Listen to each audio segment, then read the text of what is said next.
Hi friends, welcome to my channel Share Master. இன்னைக்கு நம்ம சேனலில் 9th February 2022 pre-market analysis பார்க்க போகிறோம். இந்த pre-market analysisல global market status, F&O updates, fund activity, Nifty and Bank Niftyயோட next support and resistance, stock news and market directionலாம் பற்றி cover பண்ணியிருக்கேன். வீடியோக்குள்ளே போகிறதுக்கு முன்னாடி நம்ம சேனலில் சப்ஸ்கிரைப் பண்ணாதவங்க சப்ஸ்கிரைப் பண்ணிக்கோங்க, பக்கத்தில் இருக்க பெல் ஐகானை ப்ரெஸ் பண்ணிக்கோங்க. ஸோ நான் போகிற இந்த வீடியோவுமே இன்னும் மிஸ் பண்ணாமல் பார்க்கலாம். வாங்க வீடியோக்குள்ளே போகலாம். ஃபஸ்ட்டு குளோபல் மார்க்கெட் ஸ்டேட்டஸ் பார்க்கலாம். எஸ்ஜிஎக்ஸ் நிஃப்டி பார்த்தீங்கன்னா 40 பாயிண்ட்ஸ் இன்க்ரீஸ் ஆகி 17,300 ட்ரேட் ஆகிட்டுருக்கு. ஏஷியன் மார்க்கெட்டில் நிக்கி பார்த்தீங்கன்னா 193 பாயிண்ட்ஸ் இன்க்ரீஸ் ஆகி 27,478 ட்ரேட் ஆகிட்டுருக்கு. ஷங்காய் பார்த்தீங்கன்னா 5 பாயிண்ட்ஸ் இன்க்ரீஸ் ஆகி 3,458 ட்ரேட் ஆகிட்டுருக்கு. ஹச்எஸ்ஐ பார்த்தீங்கன்னா 421 பாயிண்ட்ஸ் இன்க்ரீஸ் ஆகி 24,750 ட்ரேட் ஆகிட்டுருக்கு. ஓவராலாக ஏஷியன் மார்க்கெட் பார்க்கும்போது நல்லாவே பாசிட்டிவாக தாங்க இருக்குது. நெக்ஸ்ட் யூரோப்பியன் மார்க்கெட்டில் டாக்ஸ் பார்த்தீங்கன்னா 35 பாயிண்ட்ஸ் இன்க்ரீஸ் ஆகி 15,242 க்ளோஸ் ஆகிருக்கு. எஃப்டிஎஸ்சி பார்த்தீங்கன்னா 6 பாயிண்ட்ஸ் டிக்ரீஸ் ஆகி 7,567 க்ளோஸ் ஆகிருக்கு. சிஎஸ்சி பார்த்தீங்கன்னா 19 பாயிண்ட்ஸ் இன்க்ரீஸ் ஆகி 7,028 க்ளோஸ் ஆகிருக்கு. ஓவராலாக யூரோப்பியன் மார்க்கெட் பார்க்கும்போது ஸ்லைட்லி பாசிட்டிவாக தாங்க இருக்குது. நெக்ஸ்ட் அமெரிக்கன் மார்க்கெட்டில் டவ் ஜோன்ஸ் பார்த்தீங்கன்னா 371 பாயிண்ட்ஸ் இன்க்ரீஸ் ஆகி 35,462 க்ளோஸ் ஆகிருக்கு. நெக்ஸ்ட் S&P 500 பார்த்தீங்கன்னா 37 பாயிண்ட்ஸ் இன்க்ரீஸ் ஆகி 4,521 க்ளோஸ் ஆகிருக்கு. நஸ்டாக் பார்த்தீங்கன்னா 178 பாயிண்ட்ஸ் இன்க்ரீஸ் ஆகி 14,194 க்ளோஸ் ஆகிருக்கு. ஓவராலாக அமெரிக்கன் மார்க்கெட் பார்க்கும்போது பாசிட்டிவாக தாங்க இருக்குது. ஸோ குளோபல் மார்க்கெட் ஸ்டேட்டஸ் வச்சு பார்க்கும்போது நம்ம இந்தியன் மார்க்கெட் கண்டிப்பாக இன்றைக்கி ஒரு கேப் அப்பில் ஓப்பன் ஆகிறதாங்க சான்சஸ் ரொம்ப அதிகமாக இருக்குது. இந்த டேட்டாவெல்லாம் நான் மார்னிங் 7 o'clock கலெக்ட் பண்ணியிருக்கேன்.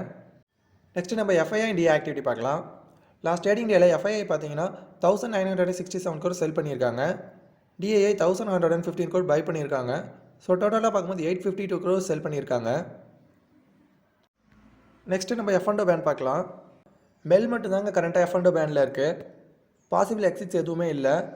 Punjab National Bank, SAIL, Escorts, Tata Power, National Aluminium, Bank of Baroda, India Bulls Housing Finance இந்த ஸ்டாக்லாம் F&O பேனில் வர்றதுக்கான சான்சஸ் ரொம்ப அதிகமாக இருக்குது.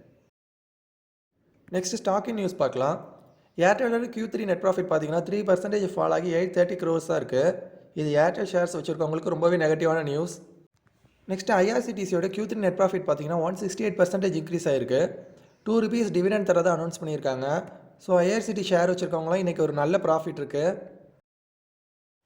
பஜாஜ் எலக்ட்ரிக்கல்ஸோட நெட் ப்ராஃபிட் பார்த்தீங்கன்னா 51% டிக்ரீஸ் ஆகி 48 crores இருக்குது. ஸோ ஷேர் ப்ரைஸ் டிக்ரீஸ் ஆக இன்றைக்கி ரொம்பவே சான்சஸ் அதிகமாக இருக்குது. ஃபார்மா கம்பெனியான அபார்ட் பார்த்தீங்கன்னா சுகர் ஃபீட், ஃபார்மசி, 1mg மாதிரியான ஹெல்த் டெக் ஃபர்ம்ஸோட டைப் வச்சு டயபிட்டிஸ் பேஷண்ட்டுக்கு டயபிட்டிஸ் மேனேஜ்மெண்ட் பண்ண போகிறதா சொல்லியிருக்காங்க. ஜிண்டால் ஸ்டீல் அண்ட் பவரோட நெட் ப்ராஃபிட் பார்த்தீங்கன்னா 27% டிக்ரீஸ் ஆகி 1,866 crores இருக்குது. நெக்ஸ்ட் பிஎஸ்சியோட Q3 நெட் ப்ராஃபிட் பார்த்தீங்கன்னா 86% இன்க்ரீஸ் ஆகி 59 crores இருக்குது. ஸோ இன்றைக்கி பிஎஸ்சியோட ஷேர் வந்து ஒரு கேப் அப்பில் ஓப்பன் ஆக ரொம்ப சான்சஸ் அதிகமாக இருக்குது. பஜாஜ் எலக்ட்ரிக்கல்ஸ் பார்த்தீங்கன்னா பவர் டிரான்ஸ்மிஷன் அண்ட் டிஸ்ட்ரிபியூஷன் பிஸ்னஸை 2 செப்பரேட் பிஸ்னஸாக பிரிக்க போகிறதா சொல்லியிருக்காங்க. எஸ்கார்ட்ஸோட Q3 நெட் ப்ராஃபிட் பார்த்தீங்கன்னா 32% டிக்ரீஸ் ஆகி 194 crores இருக்குது. எஸ்கார்ட்ஸோட ஷேர் ப்ரைஸ் ஃபால் ஆகி இன்றைக்கி ரொம்ப சான்சஸ் அதிகமாக இருக்குது. நெக்ஸ்ட் என்எம்டிசியோட கன்சாலிடேட்டட் நெட் ப்ராஃபிட் பார்த்தீங்கன்னா 2,048 crores இருக்குது. லாஸ்ட் இயர் பார்த்தீங்கன்னா 2,108 crores அனௌன்ஸ் பண்ணியிருக்காங்க. ஸோ ஸ்லைட்லி டிக்ரீஸ் ஆகிருக்கு. நெக்ஸ்ட்டு ஜேகே பவரோட கன்சாலிடேட்டட் நெட் ப்ராஃபிட் பார்த்தீங்கன்னா 151 crores அனௌன்ஸ் பண்ணியிருக்காங்க. இது நார்மலாக இருக்க ப்ராஃபிட்டை விட டபுளாக இருக்குது. ஜாகரம் பிரகாஷன்கிற மீடியா கம்பெனியோட Q3 நெட் ப்ராஃபிட் பார்த்தீங்கன்னா 43% இன்க்ரீஸ் ஆகி 110 crores இருக்குது. பாட்டாவோட Q3 நெட் ப்ராஃபிட் பார்த்தீங்கன்னா 3 times இன்க்ரீஸ் ஆகி 72 crores தான் இருக்குது. ஸோ இன்றைக்கி நல்ல கேப் அப்பில் ஓப்பன் ஆக சான்சஸ் ரொம்ப அதிகமாக இருக்குது. ஜேஎன்கே பேங்கோட நெட் ப்ராஃபிட் பார்த்தீங்கன்னா 2 times இன்க்ரீஸ் ஆகி 175 crores தான் இருக்குது.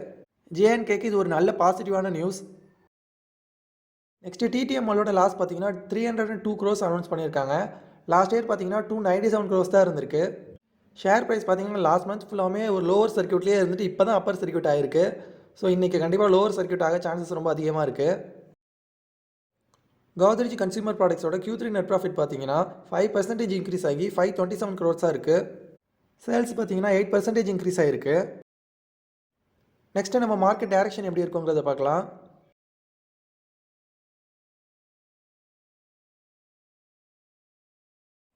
நிஃப்டி பார்த்தீங்கன்னா லாஸ்ட் ட்ரேடிங் டேல 17,280 ஓப்பன் ஆகி 17,060 இந்த ட்ரெண்ட் லைனில் சப்போர்ட் எடுத்துகிட்டு 17,260 வந்து க்ளோஸ் ஆகிருக்கு.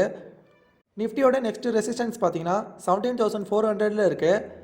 அதை பிரேக் அவுட் பண்ணிட்டு மேலே போச்சுன்னா 17,630 தான் நெக்ஸ்ட் ரெசிஸ்டன்ஸ் இருக்குது. அதையும் பிரேக் அவுட் பண்ணிச்சுன்னா 17,800 நெக்ஸ்ட் லாஸ்ட் ரெசிஸ்டன்ஸ் இருக்குது. அதே சப்போர்ட்னு பார்க்கும்போது நிஃப்டியோட ஃபஸ்ட்டு சப்போர்ட் 17,200 ரேஞ்சில் இருக்குது. அதை பிரேக் டவுன் பண்ணிட்டு கீழே போச்சுன்னா 17,000 தான் நெக்ஸ்ட் சப்போர்ட் இருக்குது. அதையும் பிரேக் டவுன் பண்ணிட்டு கீழே போச்சுன்னா 16,800 தான் லாஸ்ட் சப்போர்ட் இருக்குது. நெக்ஸ்ட்டு நம்ம பேங்க் நிஃப்டி பார்க்கலாம்.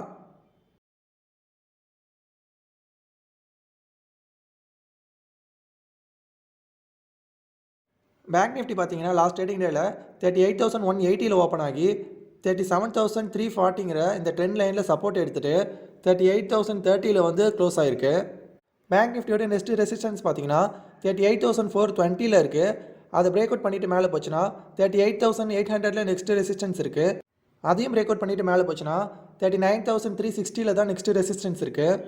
அதே சப்போர்ட்னு பார்த்தோன்னா பேங்க் நிஃப்டியோட ஃபஸ்ட்டு சப்போர்ட் 37,630 ரேஞ்சில் இருக்குது.